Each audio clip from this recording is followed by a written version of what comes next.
Commercial, and this week you'll find me on the Esplanade in Bargara. Now normally you will find I do videos for education, particularly clients who are looking for buying and selling commercial properties. This week however I want to have a look at a bit of a memory theme, a bit of a remembering concept. Now you'll see here that I'm at the Avenue of Pines, which is a memorial to the Zunker family. It was put down by the Langbackers, who are both very famous names in Bundaberg, a lot of history. Their daughter and son-in-law unfortunately died in a tragic cane fire.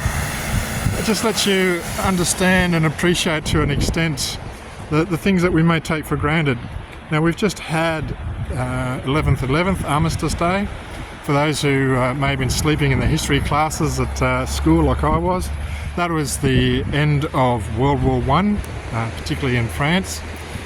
And there's a lot of memorials around. You can see Bundaberg Council has gone to the stage of putting in some modified street signs. You see Wally Street in Bargara is after three privates who were in one of the wars, I imagine, and other things.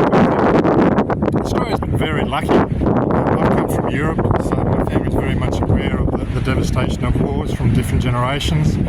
Thankfully, I haven't been affected and my parents haven't been affected, but the generations before have paid a high cost.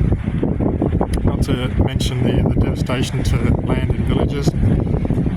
And being in a rural sort of town, you need to recognise that lots of times all the men would come from towns and go into one battalion, and occasionally that entire battalion may well be wiped out in wars overseas as they protect and defend our countries and work with the Allies, which meant suddenly that the town has children, women and parents. After a huge devastating loss, we need to recognise those aspects. We've been very lucky. We haven't had much conflict in Australia. We had World War II, we had the Japanese bombing Darwin, and sadly the media ban meant that most Australians weren't even aware of that.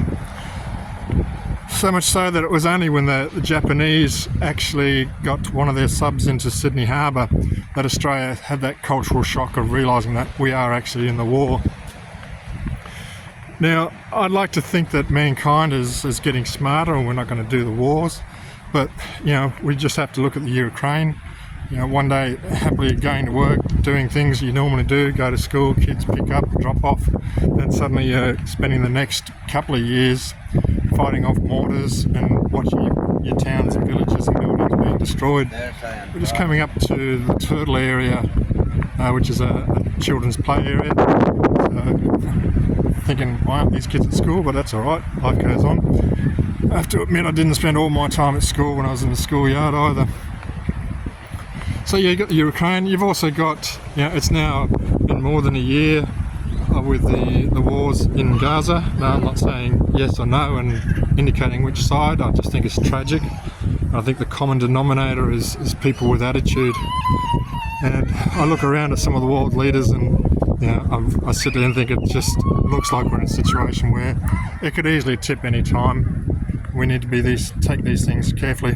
Now, I'm coming up to a couple of other memorials here in the Bargara foreshore area, and a shout out particularly to Greg Barnes and his crew that made a lot of effort to put these in place.